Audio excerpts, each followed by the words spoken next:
No matter what you do for a living, the end goal, really, the goal to life, is to be happy. So how do you become happier? This varies by individual, of course, but there are some things you can do to become happier that are backed by science. Here are the things you can do to make each day mean more. Put your phone away. In a 2017 study, 300 people were told to go have dinner with family and friends and then randomly assigned to either keep their phones out at the table or to tuck their phones out of sight. When phones were present, people felt more distracted and they were less able to enjoy the enjoyment of face-to-face interactions.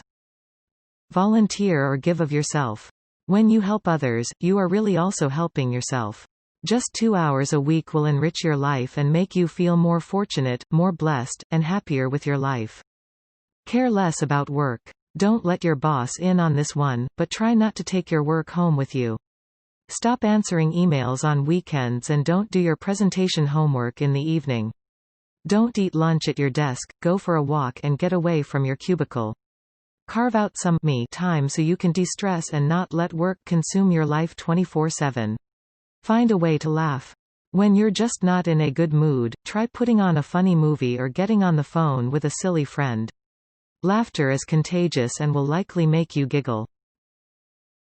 Spend time with your pet. There are so many studies that show how pets make us healthier and happier.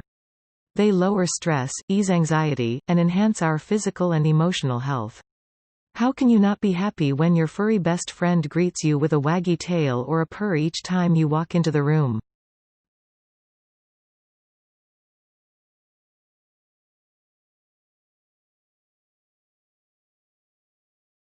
Focus on the life you want to live. The heart goes where the head takes it, and neither cares much about the whereabouts of the feet.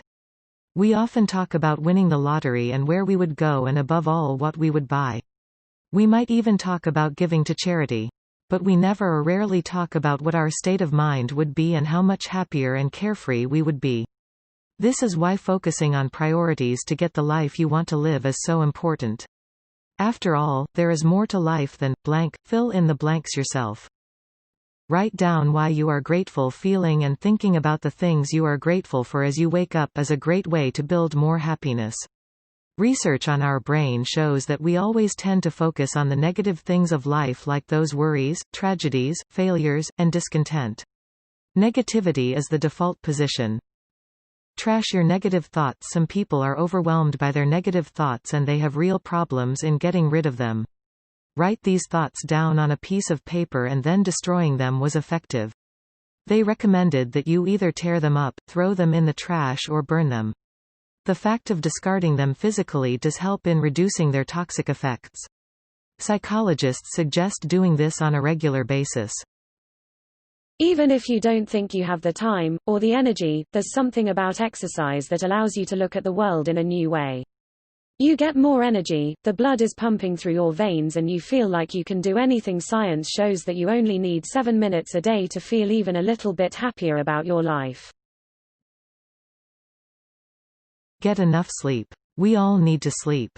While our bodies need it to repair and recover from the day before, our minds need it to help us focus, be more productive, and feel happier. People who get more sleep feel less anger and fear, and they are even less sensitive to negative occurrences. Not enough time for long sleep? If you got a poor night's rest, a nap will help you get the same positive effect. Always plan for something. When you have plans in the works or a project on the go, you feel more optimistic and happier about the future. When you have something on the calendar, even if it's a month or a year down the road, it gives you something to look forward to. Have a good cry. Yes, researchers from the University of Tilburg in the Netherlands brought together dozens of people to watch a couple of tearjerker movies. About half cried and half didn't at the end of the films. When they were asked to rate their moods once the movies were over, the non-criers said they felt the same before and after. The criers were sad immediately after, but then about 90 minutes later, they were much happier. Pass the tissues. Hang out with happy people. When you're with cranky people, it rubs off on you. So find some positive people and let their optimism be contagious.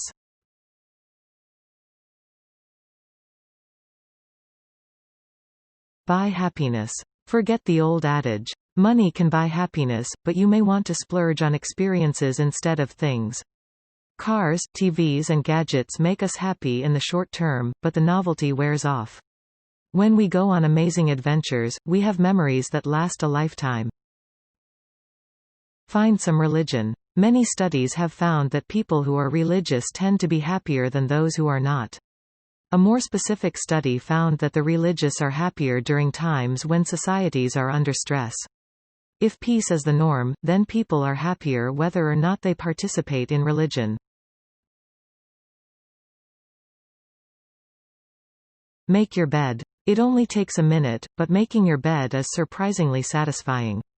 In a survey of 68,000 people by Hunch.com, 71% of bed makers consider themselves to be happy people while 62% of non-bed makers say they're unhappy.